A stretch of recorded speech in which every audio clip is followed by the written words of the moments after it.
everybody, and happy Video Monday. Teshia Maher here. Tonight I am bringing you this week's Video Monday, looking like somewhat of a slug, but I just had one of those kind of days where I needed to just stay in pajamas, and actually my niece's pajamas, and not shower and just be a slug. So what can I say? I'm all about keeping it real. Here I am. And so tonight I want to talk to you guys about bedtime snacks. A lot of my clients often ask me, can I eat before bed, or is that going to make me fat? In my opinion, there is something to be said for the law of thermodynamics. So calories in, calories out. Now, that said, does that mean you can just, for example, drink alcohol or eat Skittles as long as you're under what your body needs to maintain its weight? Good luck to you is all I can say. You could try it and it might even work, but not for long. You would develop a number of nutritional deficiencies, which would make your cravings go through the roof. You would feel unsatiated all of the time and hungry all of the time, and your blood sugar would be going crazy, which would again also make you more hungry. So even though technically, yes, that might be possible, it's like impossible because of the way that our bodies work. So don't even bother with that. When it comes to the bedtime snack, this is my opinion. Yes, to a certain degree, calories in, calories out. So if you find that you're really hungry at night, there is a chance that, not entirely, but there's a chance it could be because you didn't eat enough during the day. Also, sometimes people just get into eating late at night as a habit, so you want to take a look at your own personal situation. This is what I do with my clients to figure out, okay, what's really going on here? What's the reason for this? And a good example, in which also inspired me to do this topic today, is yesterday I was running around like crazy. I was teaching a lot. I was teaching a workshop last night. I really didn't eat very much at all throughout the whole day. I felt great. I had high energy. I felt light and good.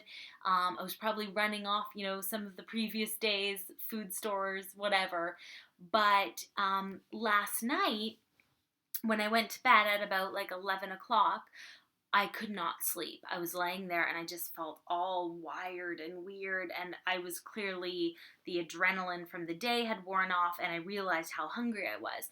And I had to get up because I wasn't going to be able to sleep. So I went downstairs and I realized, okay, I need to have something. I need a snack. And what I like to do when this happens is combine carbohydrates and healthy fat together. And there's a number of reasons for this. When you eat, a lot of times, like, people will tell you eat protein at night. Magazines and stuff will talk about this. Have Greek yogurt or an egg or something like that.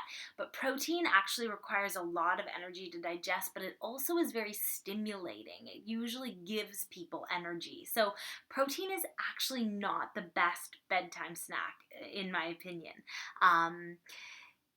What you want to do is boost your levels of melatonin, and key to that is carbohydrate. However, if you have just carbohydrate on its own, like if you had 2 bananas or something, you could actually, yes, you'll fall asleep, but you could disrupt your sleep later. So if you have the bananas, and immediately you'll probably start to get tired. But then in the middle of the night, you might wake up because your blood sugar again has been sent in a little bit of a roller coaster. Hopefully this is making sense. So by combining the carbohydrate and the fat, you have like the perfect scenario. You have the carbohydrate, which is going to help you sleep. It's going to boost your levels of melatonin, serotonin. But you also have the healthy fat to stabilize your blood sugar. So what I like to do, for example, would be maybe half of a green apple sliced up with a bit of almond butter, a tablespoon or 2 of almond butter. Or you could do half a banana and a couple scoops of avocado mashed up together, like this weird, like, baby food. You could do a little bit of a sweet potato with a bit of coconut oil and some cinnamon. What else? lots of, a chia, like a chia pudding of some kind would be good too. Like maybe chia pudding with chia seeds with almond milk and a couple slices of banana and a couple almonds, something like that. So these would be, in my opinion, really good ideas. Last night I ended up doing a bunch of cucumber slices, a tablespoon of almond butter, and like 2 pieces of apple. And I had that, and I sat down and closed my eyes, just sitting on a chair for a few minutes, and immediately I could feel, okay, I can sleep now. So my body was satisfied. My blood sugar had obviously dropped too low, and that was not going to help my sleep. So key to sleep is stable blood sugar, key to good sleep, and also, in my opinion, this is so key when it comes to weight loss. You have to figure out what keeps your blood sugar under control. And again, sometimes this is why working with somebody can help, because it's different for everybody, and you really have to do some detective work to figure out what your body is saying. Some people have more stable blood sugar when they have 3 meals a day. Others feel better when they have lots of mini meals throughout the day. I know for me, the key thing for me in terms of keeping my blood sugar stable is just staying away from caffeine, which is hard for me. But that's the thing that I find for me will throw me loop-de-loop. So as always, you have to cater this to you. But I do not believe personally that eating right before bed will make you fat.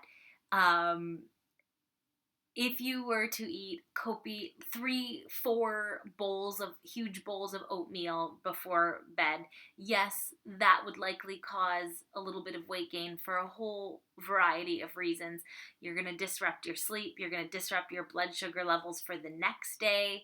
Plus, you may have just taken in an extra like 400-500 calories on top of whatever. So, I would say if you feel better having a snack, and if you feel like it helps your sleep is so important, especially for weight loss. So I would say go for the snack, eyeball it, and keep it small, like 200 calories or something. Again, I'm not about counting calories. It's just so that it all works out in the end. So around 200 calories, and I would suggest combining carbohydrates and healthy fats, plant-based fats, carbohydrates, slow burning, and I think that you'll find will serve you well. One other sleep hacking tip. I love having, and I personally do this every night, 2 hours an hour, 2 hours before bed, magnesium and vitamin B6. I take one B6 50 milligram capsule and a serving of magnesium. I have a whole bunch of different sources because I'm a bit of a magnesium junkie. It's my favorite thing to take. I need it. So I find it really helpful. But those two, that as well, will be a great tip, I trust, for helping you get a good night's rest. So happy Video Monday, everybody, and sorry I look like a slug, but yeah, keeping it real over here. Have a great week. Talk to you soon. As always, send me messages or post comments below if you have any questions at all. Okay, bye!